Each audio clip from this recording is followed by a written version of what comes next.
So, welcome to the book club, Prosperity Consciousness, with Kalpana and me. And now you get to ask your question, Kalpana, so everybody gets to hear them. What was my question?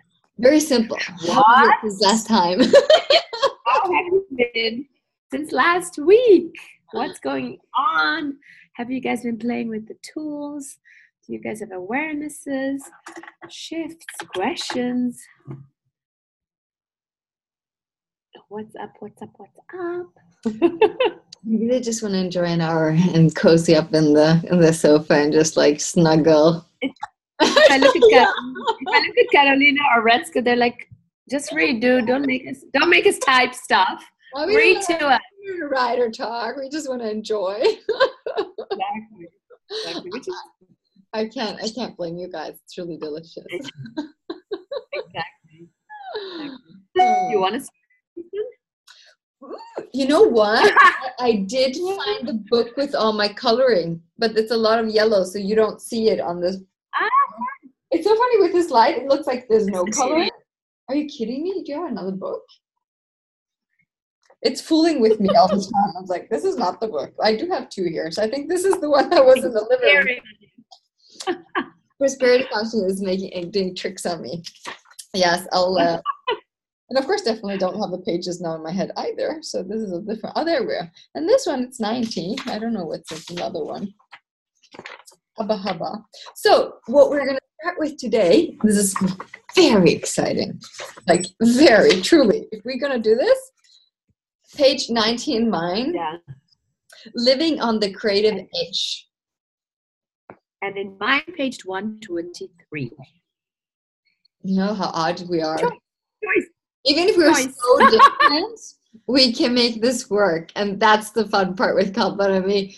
We can be off. We'll still make it work and have lots of fun with it and create stuff. I don't know if Sarah told you, but what popped is somebody saying that because we were together and they were like, you guys are like duo pinotti, like white chocolate and the black chocolate. And then now I'm like, see, page 90 or page 123, you can choose. Black chocolate. I like that. I love both so much, so that works for me absolutely. Yummy, yummy. Oh, her husband is really funny. Yes. We'll do that. So y'all found Living on the Creative Edge? Yes? Good. And the ones that aren't reading, you're going to listen to this one. It's going to be really yummy. I like it. So in this chapter, Jatissa explores the following ideas. Living on the creative edge, the art of conscious creation. Creating is about asking and receiving. And then trying to make things happen versus living on the creative edge. And tools you can use to consciously create your life. Yum, yum, yum, yum. This is good. Oh. Have you ever found yourself working unpleasantly hard? Not at all. And never. And putting a lot of force, effort, energy in trying to make things happen. Yes, I lived in Germany. You may not even. Sorry, that's funny. So I apologize, and it's so true. So I don't know. You may not even have been aware of where you were doing it. Exactly, genau. Most people misidentify, misapply what it takes to make things happen. They assume they've got to do hard work. Can you imagine what it would be like if you didn't have to do hard work? Now I can. Before, I'm not sure I even knew the concept. Are you willing to allow a constant flow of money and prosperity into your life? Making things happen doesn't take hard work. All it takes is choice, trust, and the ability to live on the creative edge. The ability to live on the creative edge is the vehicle that will allow you to lead yourself to money with consciousness. What does living on the creative edge mean? So what does living on the creative edge actually mean? It means having the ability to receive everything. People who live on the creative edge recognize their oneness with the universe. I would say it's my best business partner. They know that the universe will provide infinitely if they ask and are willing to receive. Mother Teresa, who did an amazing work with the poor in India, totally exemplified what it is like to live on the creative edge. She created entirely by asking and receiving.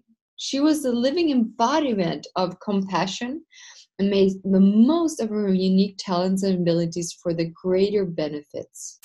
She had 3 cents when she began to create her organization, the Missionaries of Charity. In her desire to serve the world's poor, she claimed, owned, and acknowledged no limitations, not even church policy. She had a strong sense of purpose that moved her and kept her inspired in the face of hardship. Mother Teresa did what she loved. She consciously chose her work. She and life's path by receiving everything without judgment.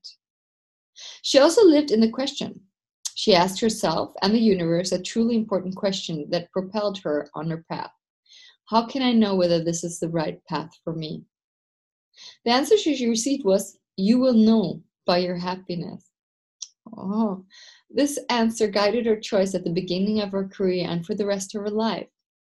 Her love of her work allowed her to build the Missionaries of Charity into a worldwide billion-dollar organization. Wow. She was able to accomplish her charitable work through generosity of spirit and the simultaneity of gifting and receiving. She became one of the most powerful women in the world because of her compassion, her willingness to receive everything and to lose everything. Isn't that a paradox? Although Mother Teresa had taken vows of poverty, chastity, obedience, she was definitely not operating from a scarcity paradigm. She was able to build a billion-dollar organization dedicated to helping the poor.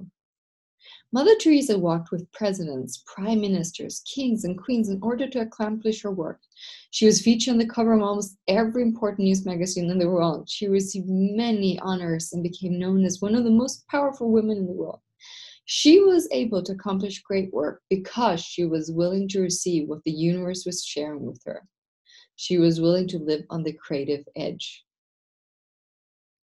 Do you guys know that every airline gave her free tickets at the end? Wow. She never paid for flights in the end. What a creation. Everybody wanted her on their flights. And I was like, and I was like, yes, I would also be in that plane if she was on it with that energy. But like, her idea was not like, I want to fly business, I'm going to create that. No, she creates what she truly desires, and money follows. Possibilities follow. Everybody was handing her the flight tickets, like, and she never had to pay that. I don't know when they started, but so cool to see. And I got reminded that again today. I was listening to a class with the Bowmans, and Jusisa was saying that money is a byproduct of your creations. If you focus on the money, you'll create less. You won't be really happy either in the end. But if you really truly create what you desire, and like if you find out what you really, really get joyful, things will show up. I mean, she would never have thought she would become like had $1 billion organization ever. Amazing. I was like, wow. That's what I love when I talk with. I have 2 charity organizations I'm helping out with. They're with animals, but they already start with the limitations. So that's one of the things. Charities have limitations and lack of money, and it's not true. But that's kind of the absolutely general point of view about charity. And charity organizations are not always poor, but they kind of also press the buttons in that direction, so people pay money, but they don't have to build them up from scarcity. And that's why I'm just like reading this again. I was like, I will send them a copy of this. Do you want to continue? Sure. Starting to live on the creative edge. In our experience, choosing to live on the creative edge is essential for creating abundance. Most of our clients are successful leaders who have clarity about what they want in life.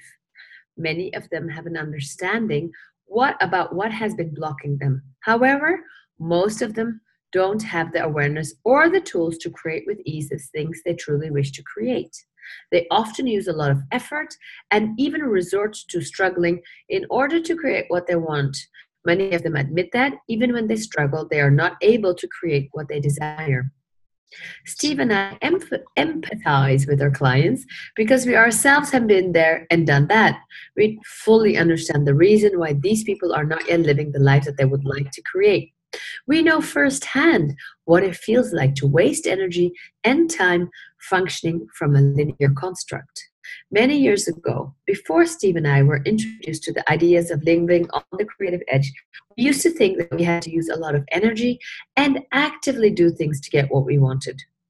This was a cause and effect viewpoint of creation that required force and effort. We had bought into the lies and limitations of linear constructs as we were growing up. We tried to create plans and systems for the future based on making the correct choices or decisions, which we thought would put everything right in our lives forever. When we bought into these false points of view, then we created limitations that didn't allow us to live on the creative edge. One way of starting to live on the creative edge is to begin to create life as a present time adventure instead of a future possibility. I'm going to share with you a very subtle but powerful access tool for living on the creative edge that may well change the rest of your life. It has certainly changed ours. To begin to live on the creative edge, we invite you to let go of the idea of the step-by-step linear construct of your reality. Oof. Do you currently create your life with beliefs that resemble the following two statements? I've got to have a good job that pays a lot of money, or that will give me the freedom to do anything I want to do, and then I will be happy.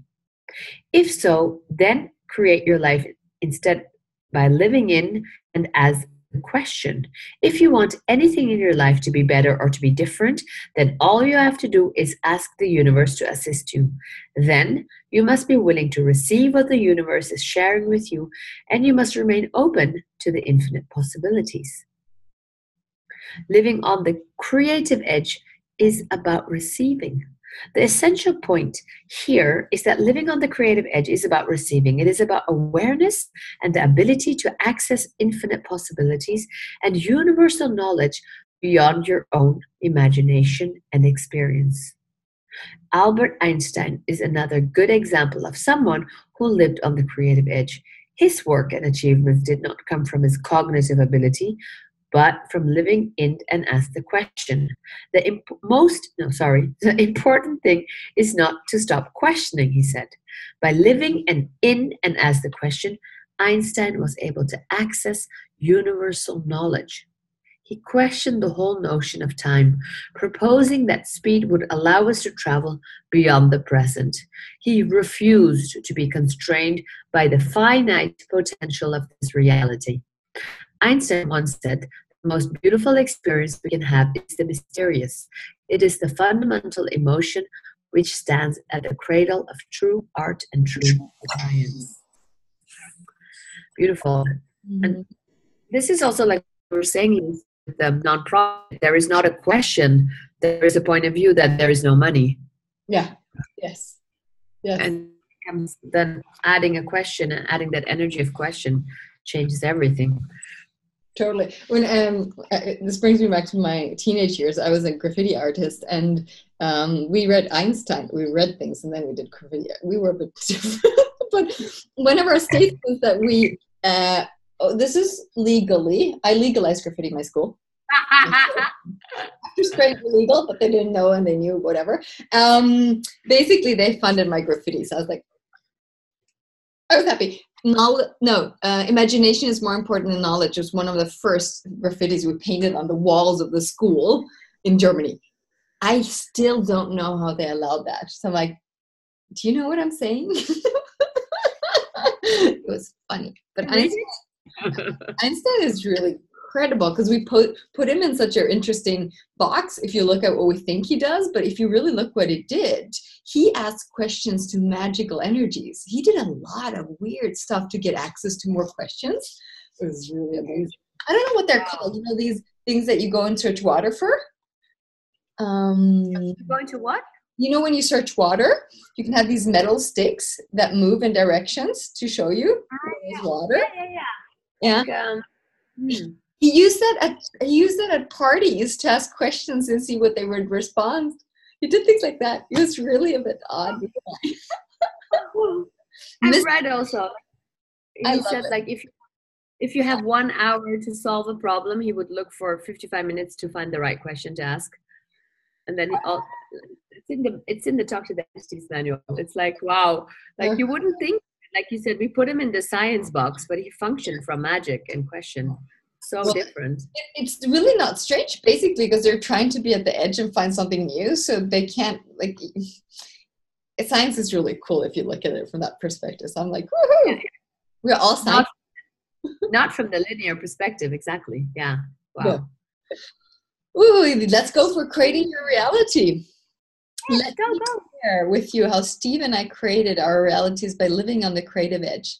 6 years ago, this is a couple more years now, Steve gradually came to the recognition that he had been creating his life and work based on the erroneous point of view that to be successful, he had to have all the trapping of a reality that included a high salary, a lofty reputation, status, ownership, and shares in a business that created wealth. Once he realized that he had been trying to create financial wealth based on a linear construct of this reality, then he recognized that this was expensive neither for him nor for our relationship. He realized that this is not what he truly desired. When Steve saw that he'd been trying to create his financial life and working around the lie of the scarcity to appear. During this time, I was working as a usability specialist and transpersonal change counselor, helping individuals and businesses to become more conscious and more able to deal with everyday pressure in demanding environments. One morning, while we were walking along the beach, Steve asked me these questions, which instantaneously changed our work and life path. What would it be like for us to work together in our own business? What is it going to take for that to happen? We both knew immediately that it would be awesome and expansive for us to work together, and we set out to create it. When we first set up our business, we had many points of views about how we could create it to be exactly the way we wished it to be. We had many great ideas, and we decided over a few months exactly what our business was going to look like. And then we set out to create our business in the generally accepted and long-established tradition of business, using control and force to make sure we were on the top of everything. We use huge amounts of energy and effort to control everything and ensure our business and our lives happen the way we had decided they should. We put conditions on our creations.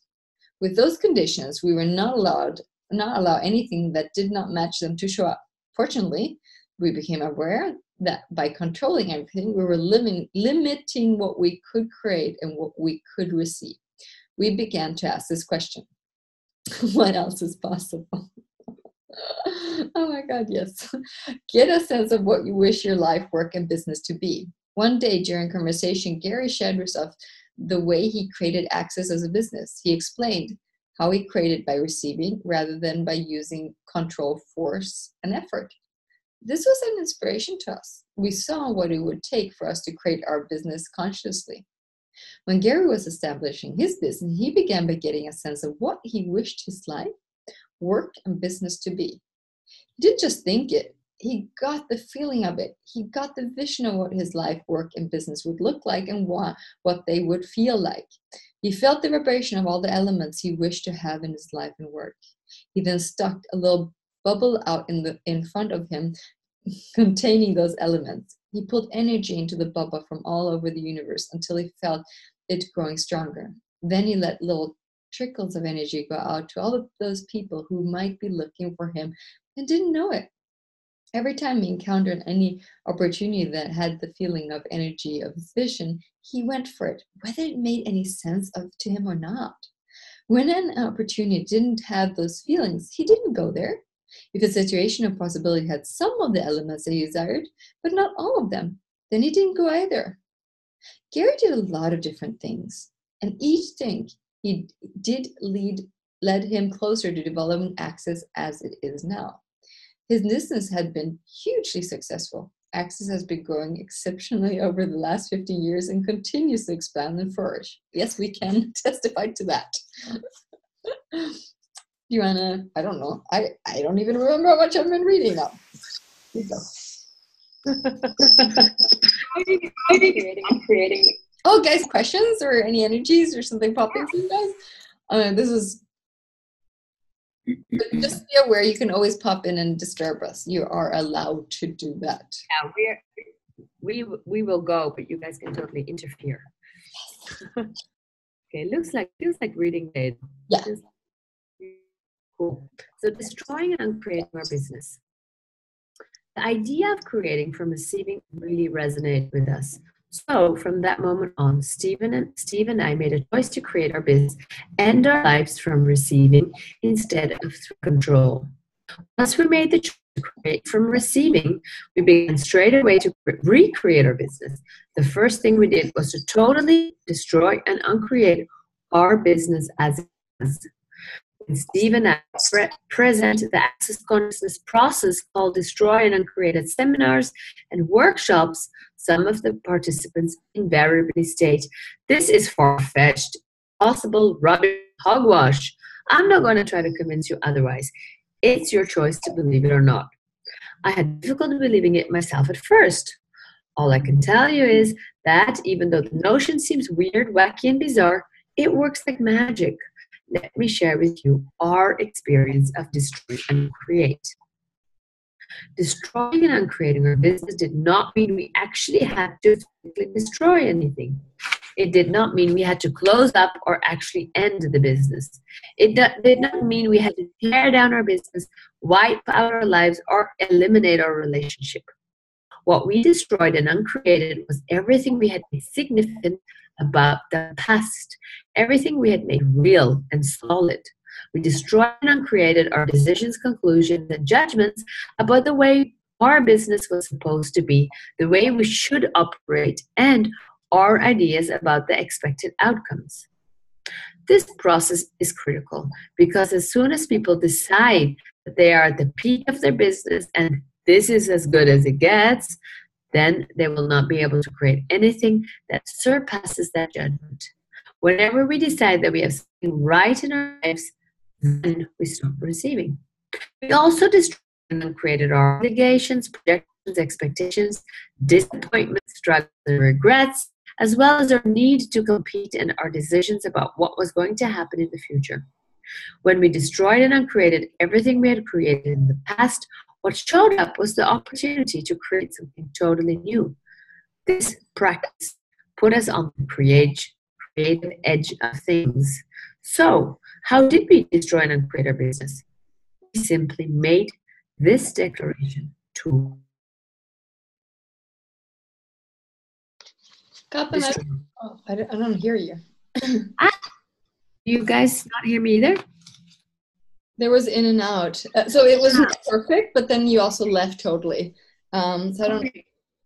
So where are we? Do you know? What? Can you hear me now? Now I hear you again, yes. I guess I didn't hear you when you asked. If I know where you are? Yeah, where shall I read? Can I ask a question? Go for it. Yeah.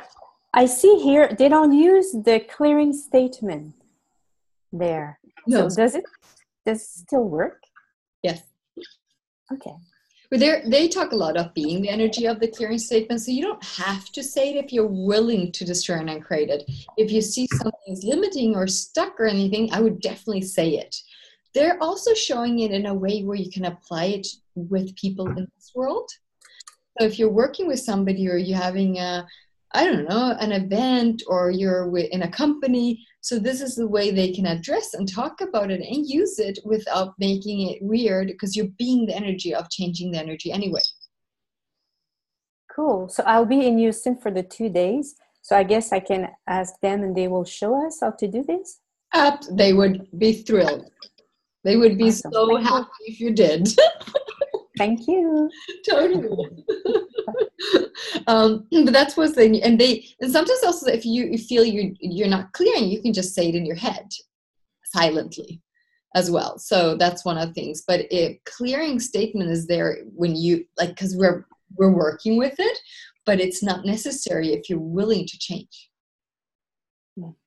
Okay, that's Yeah. the difference. But I can also say I'm playing with a German class, and I'm teaching them to run it after every clearing just to get them out of efficiency, because they run the clearing, and then the clearing statement.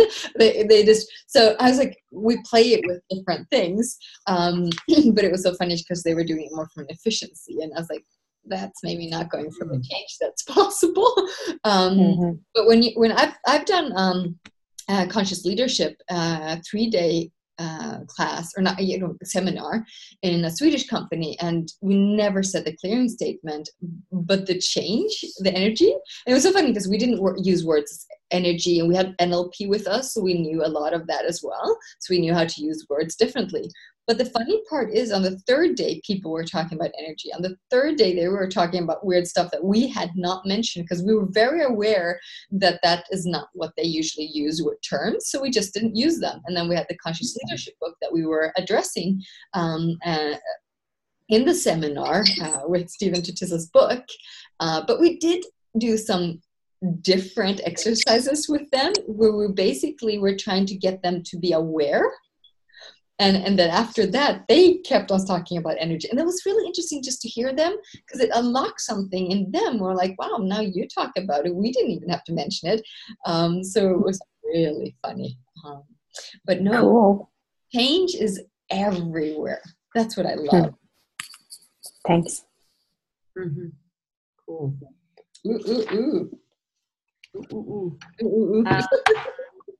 So I'm going to go to, we also destroyed and uncreated our obligations, projections, expectations, disappointments, struggles, and regrets, as well as our need to compete and our decisions about what was going to happen in the future.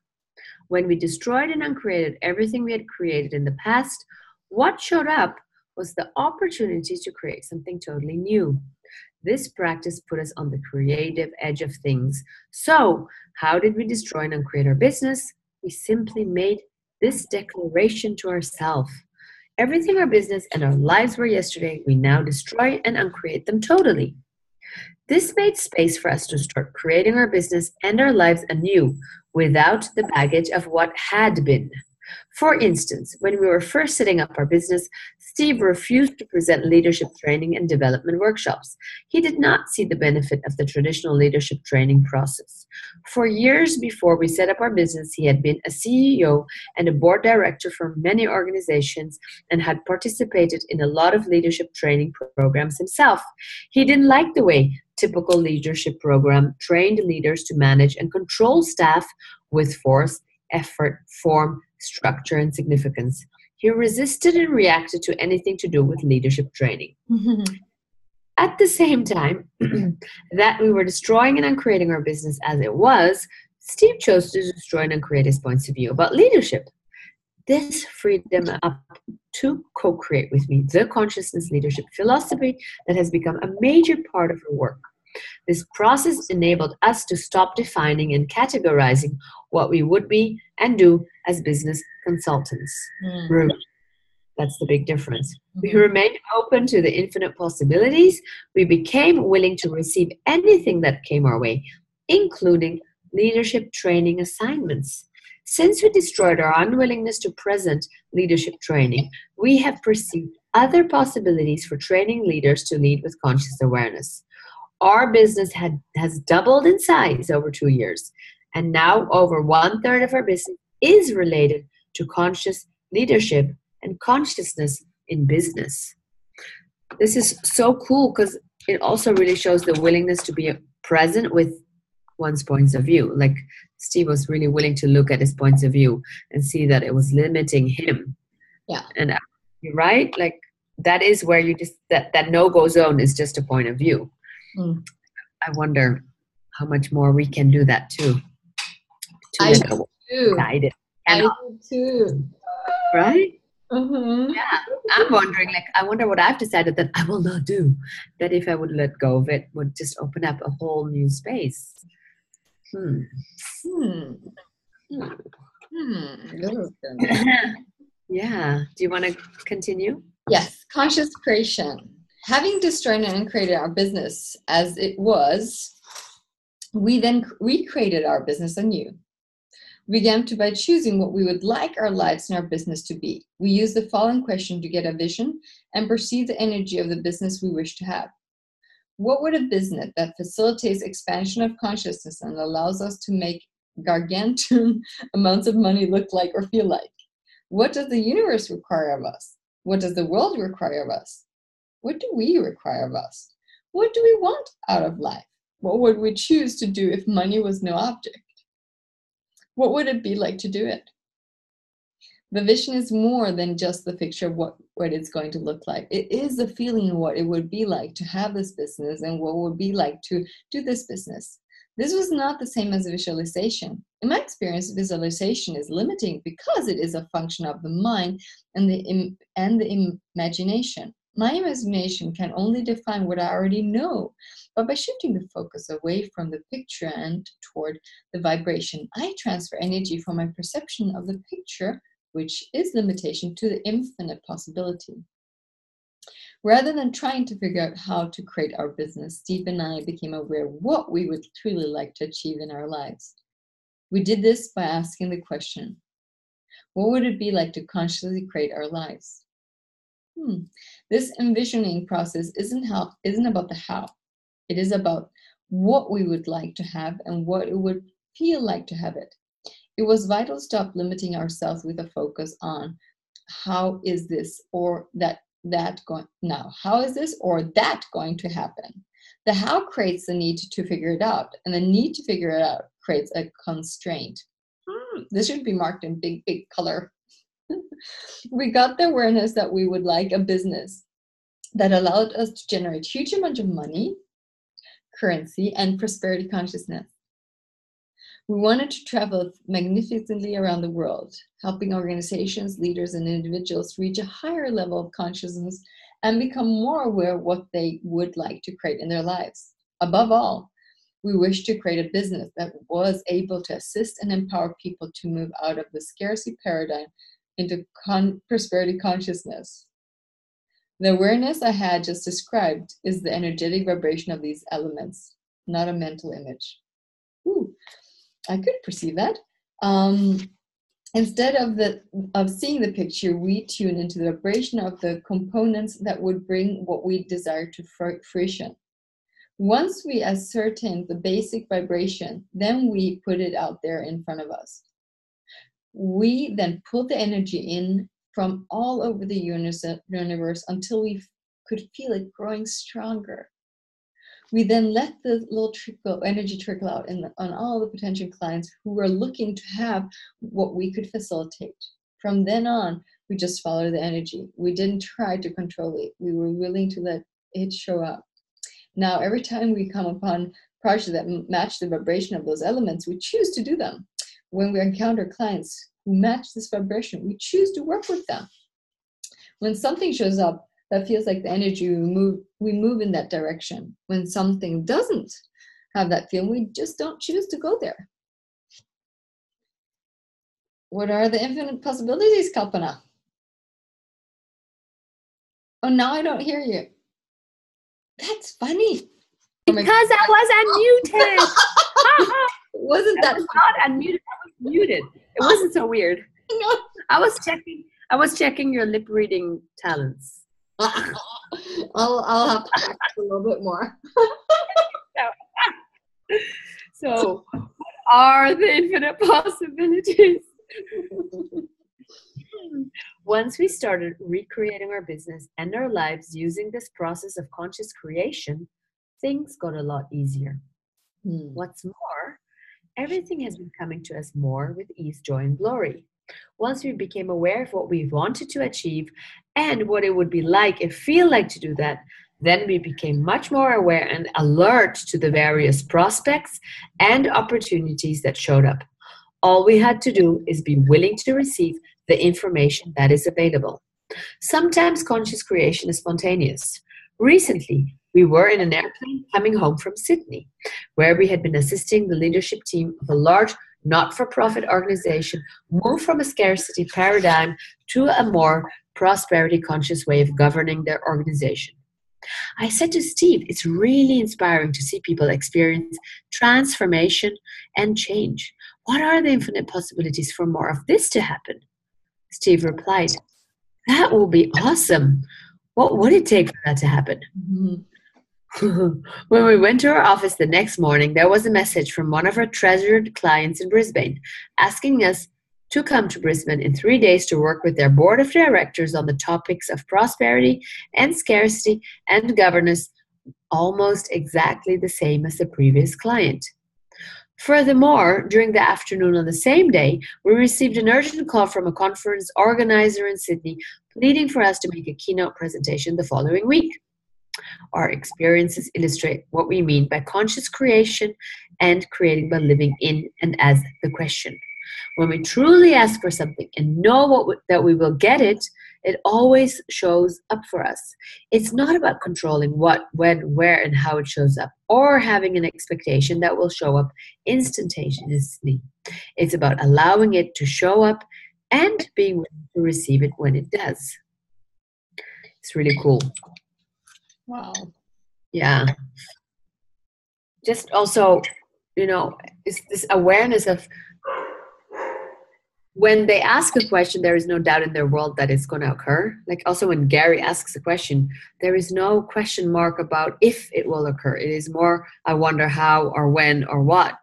And that awareness of that true trust in that the question is creating, for me, changed a lot.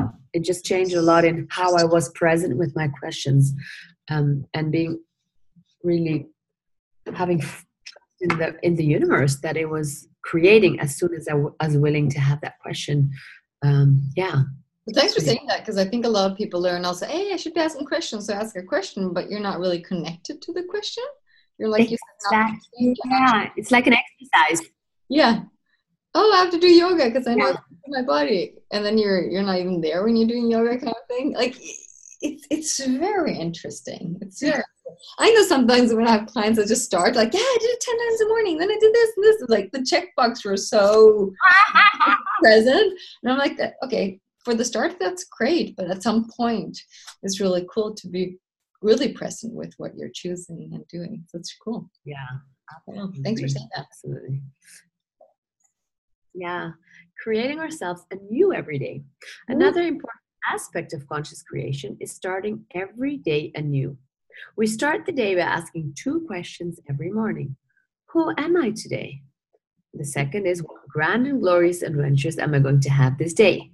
When we go to bed, we say, everything I believed I was and everything I created today, I destroy and uncreate it all. This one is so cool. And who was I today? I destroy and uncreate that too. Often this is not said out loud, but we perceive the energy of these statements and we tap into it. This process is about unlocking where we have been programmed to operate instead of creating based on infinite possibility. It opens things up for us to create our reality from a different space. By asking the question, who am I today? We consciously destroy and uncreate everything we were yesterday. When we destroy and uncreate our fixed points of view about what we thought we could be, do, have, create, and generate, then we allow ourselves to show up as far greater than anything we ever thought was possible. We also destroy and uncreate our business, our relationship, and our financial situation every day by saying, everything our business was yesterday, we now destroy and uncreate it. And everything our relationship was yesterday, we now destroy and uncreate it too. By practicing this, we are able to create ourselves, our lives, our relationship, and our business anew in the moment. When we ask, what grand and glorious adventures are we going to have this day, then we allow ourselves to perceive, know, be, and receive the infinite possibilities for ourselves and for everyone concerned.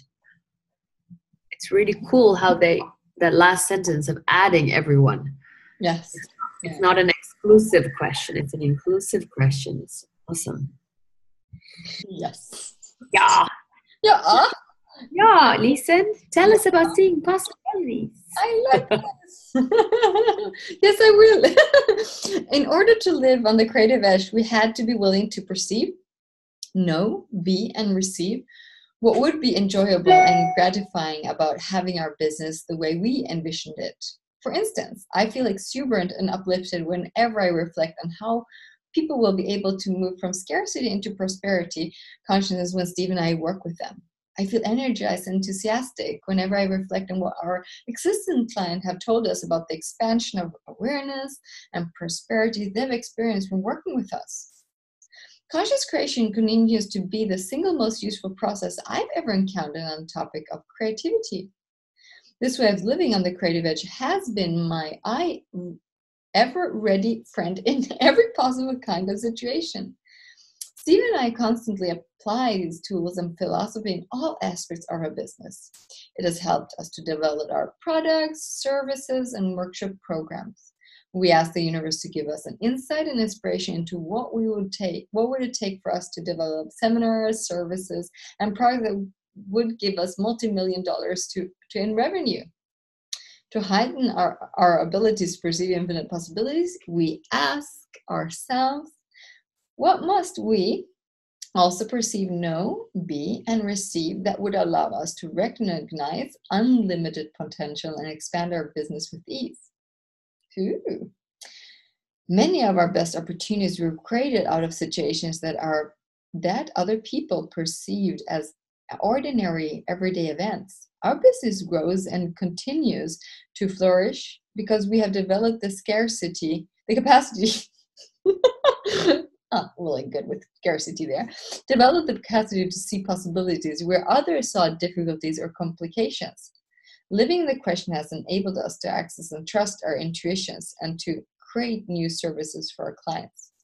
At the same time, we have been writing this book. We have also been creating podcast productions and consciousness in business.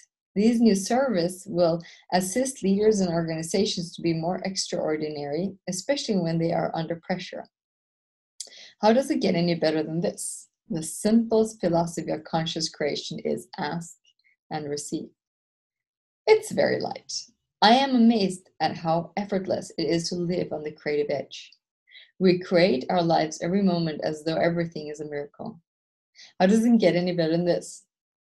There are two ways to live your life. One is though nothing is a miracle. The other is though everything is a miracle. We're back to Albert Einstein. Yay! What comes up for you when you read this message above? Can you imagine what it would be like if you could create your life moment by moment? Creating a magnificent and magical life starts with you.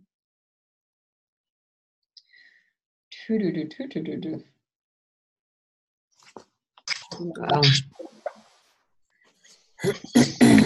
Shall we look at the tools? Absolutely. Absolute. Like Tools. Go for it. Yeah. Tools you can use to consciously create your life. Rather than using force, control, and effort, create by receiving. Things to do. 1. Get a sense of what you wish your life, work, or business to be. 2. Get the vision of it. 3. What would it feel like? 4. What would it look like? 5. Feel the vibration of all the elements you wish to have in your life or your business. 6. Put a bubble out in front of yourself containing those elements. 7. Pull energy into this bubble from all over the universe. 8. When you feel it growing stronger, let little trickles of energy go out to all those people who might be looking for you who do not know it. 9. Every time you encounter an opportunity that has the feelings or energy of your vision, go for it. And 10. When an opportunity does not have those elements, don't go there. And number 11, if a possibility has some of the elements you desire, but not all of them, don't go there. I think that's one of the trickiest, by the way. Yeah. How much do we think that we can change it and make it work anyway? Yeah, but also exactly. And then if you look at that, you might if I let it go, how much will I lose? Like you see a little possibility and you have to you have to gain from that, or I'll make some money of it, or I'll have something in it.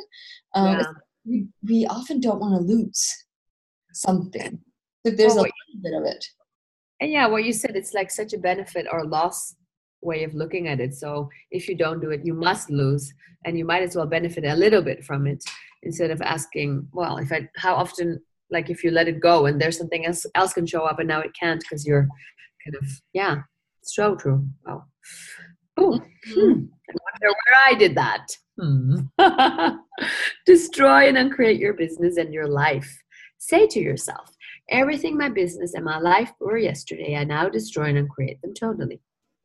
Everything I believed I was and everything I created today, I destroy and uncreate it all. And who I was today, I destroy and uncreate. Whew, yeah.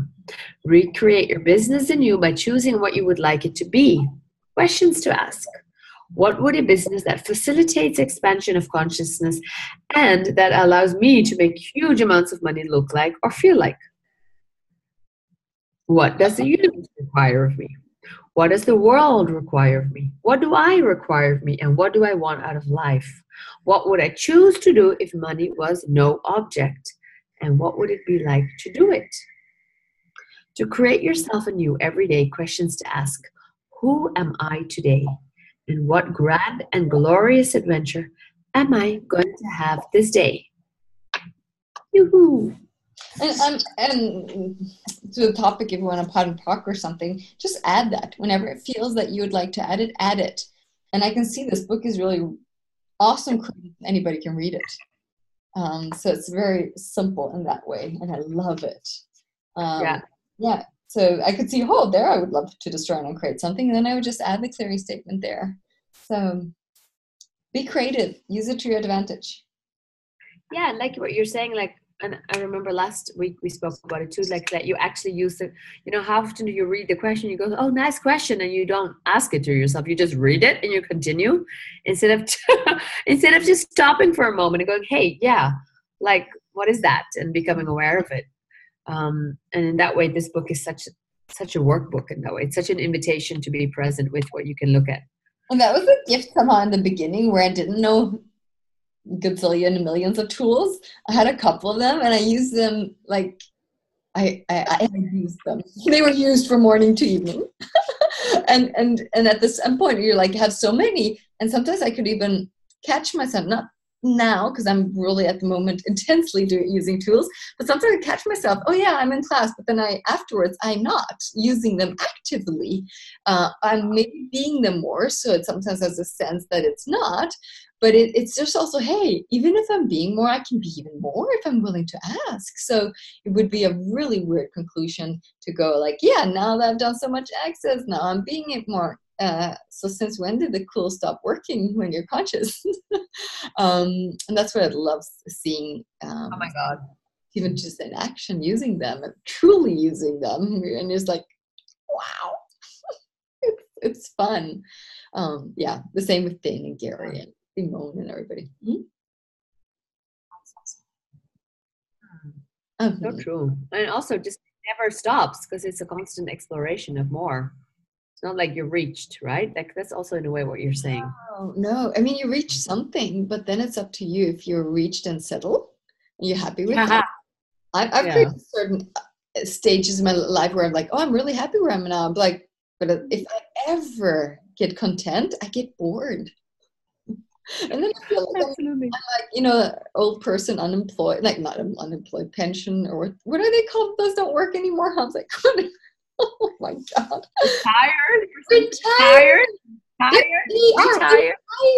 They're very tired. So I grew up with a family that's doing their own business. They don't even talk about retiring. It's not in their world. Yeah. We'll work because it's fun. So I grew up at least with that, but I also grew up with people that worked hard, and that's one thing I wish my parents would have looked at a little bit. But they loved what they did until they didn't like each other anymore. Then not so much fun, I must say. Yeah. Don't work with somebody you don't like. It's like mini Second World War energy. Torture. Don't torture yourself. There's something greater out there. Even if you think you lose a lot with leaving it, it's better to leave and you create from the energy and space that you know, because then you're going to have a lot more fun. It's one of the things I've seen a lot of. Yeah. It's a bit of, isn't it a bit of similar energy, like what you're saying? Like you tend to go somewhere anyway because it might work. Like, or you're scared of what you will lose. So like you also stay in something that isn't working because you're scared of what you will lose and not have anything. Seems to be. That's also like if you have a business that is working but you're not really content with it, or like it's not enthusiastic, you still sometimes keep on doing it just because you found the thing that works, instead of challenging it or something else. And it's like, oh, there's so many possibilities, and it doesn't have to be an either or world, but it's so funny how people do try to find the right thing that makes money instead of really finding out what's fun, what excites you really to live. Because if that's not there, it's gonna at some point kick you in the ass in one way or another. It's not going to be fun. Yes. Absolutely. I'm challenging myself a lot the last couple of weeks, really looking at what I desire to create, and it definitely showing up a little bit different than I thought, but in a way where I'm like, wow, I cannot even assume how this will be created. I can't conclude. I have no, this is how it's going to happen. And it's also very like, it triggers me getting creative and use questions, because I get bored when I know how I can create something. That's a little bit downside of me, because I let go of really great business things because I get bored. So it's like, yeah, I can do this, makes me a lot of money, and that's where I should definitely add a person keeping that rolling. But I'm a bad case on that one. I'm still a bad one on that one. But well, that's a great awareness, though. Wow. Mm-hmm. Because we think we have to do everything ourselves also, and then we don't manage, and then we don't do it. Yeah. Edit, you're allowed to leave. That's the only good reason. And thanks for coming when you did. Oh, she's facilitating class. I do like that. Awesome reason to leave. We want to do a little bit more. What do you say? Yes, I do think we should kick into I don't know if you want to do the next chapter. I was thinking that. We can do a couple minutes on prosperity consciousness is a choice. It's just a choice, I was going to say. It's true. So this is just a little bit. Choosing prosperity consciousness, exercise the power of choice. Oh God, that's going to be a really good one. Becoming aware of the story of your personal spending. Ooh, showing up as the infinite being you are. Tools to help you choose prosperity consciousness. Many years ago, Steve and I began to explore what it would take for us to get out of scarcity paradigm and into prosperity consciousness. We discovered that, contrary to what a lot of people think, prosperity is not about having massive amounts of wealth and possessions. It's not about money, just money, resources, and assets we can collect along the way. Prosperity consciousness is not directly related to the amount of money people have. Rather, it is the communion they have with money, material wealth, themselves and others, and all things. It's about the way they treat themselves and others, and about the abundance they are willing to perceive, know, be, and receive in the world. Steve and I know many people who have gargantuan amounts of money and material wealth, yet they're totally embroiled in a scarcity state of mind. They've been tainted by the scarcity paradigm and its greed, self-indulgence, and mistrust. They have damaged their relationship with others because of money. They have come across many business owners who are anti-conscious around money. They have vast resources but use money as an instrument of control and have power over people. We are privileged to have participated in the world of successful businesses and have been associated with extremely wealthy people. We have had many opportunities to witness the way people do not seem to relate well to money, even when they have a lot of it. After observing our clients' way of relating to money, we began to question the root of their distress and unease around money, particularly because it seemed to so unwarranted. From discussions we've had with clients and colleagues, we have learned that even among those who are extremely wealthy, one of the most common beliefs around money is, I don't have enough of it, I want more. The chronic sense of insufficiency. People who don't have prosperity consciousness have a chronic sense of insufficiency about life. This is a fundamental mode from which they think, act, and function in the world. Steve and I have very wealthy friends who don't have prosperity consciousness, even though they are making 7-figure incomes. These people have large amount of money with no debt, and they are still plagued with the fear that someday their wealth will disappear. They are so ensnared in the scarcity mindset that they make choices in life that don't bring them happiness.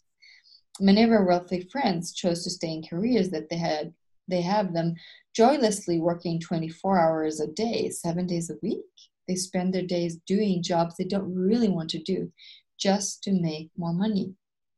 Even when they have lots of money, they still aren't happy or relaxed about it. They will always mull around the negative what if. What if I lose money on these transactions? What if I fail? What if I can't make up with the money for? What if I am unable to come up to scratch? They are besieged by hundreds fears and judgment that make them despondent. When you go out to dinner at expensive restaurant with these friends, they make comments about how expensive the meal are. We find that their comments tend to detract from our enjoyment of the moment and our appreciation of the meal. Quite often, we find ourselves buying into the scarcity mindset and focus on the cost of the meal as well. We notice that when we focus on what meal costs, then we start judging and justifying its worth, and the whole experience becomes stressful. If we buy into other people's bogus points of views about scarcity, then we create limitations that do not allow us to expand into what is possible with money. Wow. That is so fucking true. I cannot emphasize that enough. It's incredible. It's incredible. I can sense that in Spain because there's a lot of poverty and a lot of points of views about cost. Yeah. Even like people, I wouldn't say like I've not met too many like super rich people that are Spanish, but wealthy and good middle class. But they love the points of views about money. Some a lot, and some that have less money haven't really had it much. But the others, I'm so amazed how much they comment about that. I mean, we were discussing heat today because they love cold houses, and they, of course, haven't isolated them very well either. So the heat goes, and then up and down the heater. And I'm like, do you know what that costs when you put it on and off? I didn't even ask because I knew that they don't. And I think they would feel wrong. But I mean, that's something in Scandinavia, you know very well, of having a constant heater on is less expensive than putting on and off, on and off. But they think every time they put it off, they're saving money. Every time it's on, they're losing money, and it's expensive. And they're like, but it costs a lot of money. I'm like, yeah, I've lived 2 winters in Spain, and I've had heaters on, and I've paid for it. So I didn't see a problem because I'm willing to pay. And it's so funny when I said that in the world of this woman, she's like, oh, maybe we should put out the heater more. You know where to put it on, right? And I'm like, yes. But if you turn it down, warm up the whole house afterwards, because then all the heaters are in the highest. And I was like, that's not necessary in the house. So it's like, I'm not sure I can fix this one, but it was a very interesting way of looking at things. Always save money, because if you're not saving, you're losing money. So you're kind of all the time. When you're not saving, you're losing is such a strong one. Wow. Yeah. So I was like, wow, I'm so happy I'm not there, but I'm also have to be super aware that it doesn't like unconsciously get in there, because they have really good sense how they explain it. But some of the things I really know, like it's like, that's bogus. But some are like, oh, it's so easy when you hear it. Yeah, maybe I should. And I was like, no. And when I feel contraction almost in my universe, I'm like, no, this has to change. I'm not living with that energy more. So why would I start with it now? I'm like, so awareness, knowing like who you're surrounding with and what point of view they have. And if you like that person, it's so easy to make them more right, or that they feel comfortable. and I'm willing to make them feel comfortable, but I have to be aware so I don't create from that space, because I like having a great life. I like living in a great environment, and I absolutely am not okay freezing, especially not in Spain. I don't get it. I don't freeze in Sweden, so why would I start freezing in Spain? Even if they're used to it. I was like, that makes no sense. The first thing I did when I came this time is buy a little extra heater. So if it's cold, I'm just going to put on my own one. I'm bad. But it's like, what else can we create? Oh, is she frozen? Oh, there you're back. Cool. You got a little frozen. Yeah, I saw that. For internet connection. Wow. Oh, yeah. So go on. Yeah. No. Go ahead. No, I didn't have any. No, you just said a few obviously extremely brilliant things, but also this thing of how you're not, being around the kind of people. I mean, how much has that changed for you since you're in Access? Good soul, yeah. Yeah, because also like you get that actually this is not at all matching the energy of what I desire. This is not matching where I want to live from, right? No, and I can say in the first half year it was a little bit tough, because when I was changing the way I was living, like getting more joyful, not being negative all the time about business, and my business was starting to make money, I hadn't changed friends, but the friends changed with me, because they didn't want to see me anymore. Quite a lot of them, and they wouldn't call even if I called them. And I'm like, this is so weird. And at some time I realized, okay, we were great friends having the same problems, but I didn't anymore. So we couldn't really be friends anymore. It was just so strange to me. In the beginning, I was so confused by it. And I really didn't understand. And then I got over myself and created new. And then I got so curious. What would it take to meet people that create so different or have a lot of money, millionaires? And every time I actively ask the questions, I end up meeting people that are so freaking rich. And it's not about that is important, but I kind of love talking to them or interacting with them, because they sometimes are, all the stupid lies that they're different or sometimes they have so much brilliant ideas and they're so willing to share them, because they don't create from lack at the moment. So I've had a lot of fun questions asking about that, especially in Spain, but also lately in Sweden. But so what kind of people would you like to meet? Are you willing to ask for them to show up? And are you willing to be out of your... And also, go for it. Sorry. Yeah. No. And also, like you said, it doesn't mean that they have ease, but a lot of them have more willingness to receive. And that's so much fun, because a lot of people aren't. And being around people who are willing to receive from me is such a turn on. It's just like, oh my God, it's so inspiring. Yeah. Right? And I mean, you are one of those people, Lisen, thanks to. Yeah, absolutely. It's really fun. And it's such a contribution to be with such people. It is. So ask for more. That it might be uncomfortable in the beginning because you're not used to the way people are or how they function. And then be curious, because that's one of the things I love, is being curious. I've had that, I think, a little bit all my life. But I also actively look at that, hey, what questions can I, who can I talk to? And when the possibility is in front of me, I grab it now more often. Before I could be like, oh, but it's not, blah, blah. You make yourself models humbled or whatever that is. Now I'm like, oh, whatever. Judge me if you're fine. That's okay. It's totally okay.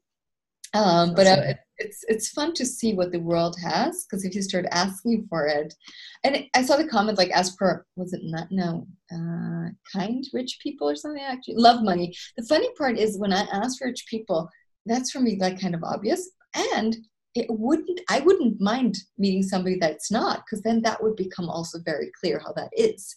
So I would use everything just to, it's like a study case.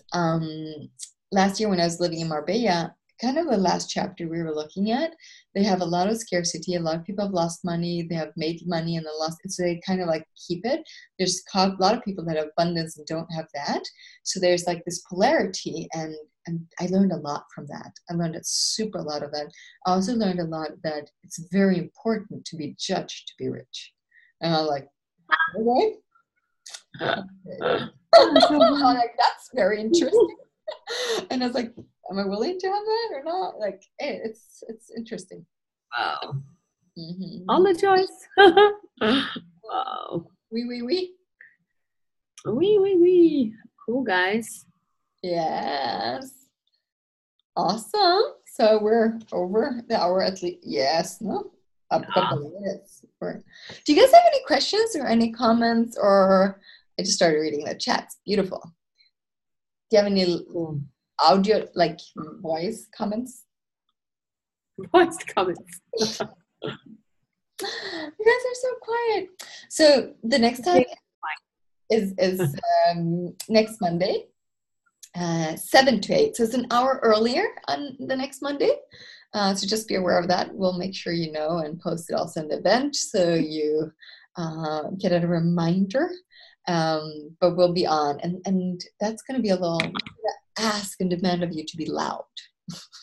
Yeah, the last one. Let's get loud. See, really, if you look at some of the chapters, we really just open them up and then go for it. Have a couple questions with you, because doing this book club with you guys, like everything's synced. That's the funny part. Having the book club, the free call with the Bowmans. If you didn't have that, let me know, because you really need to listen to that one. It was fabulous. I'm a money thing going on in German, and all of these things have gotten so clear in my universe how I'd like to create my life in a very, very different way. And my doc showing me things, I'm like, oh my God, can it be more intense? Showing me like, get out, whatever you want, like, and bigger. And also, like, I have asked for things that are great, but I wasn't willing to ask for things that are so large, big, amazing.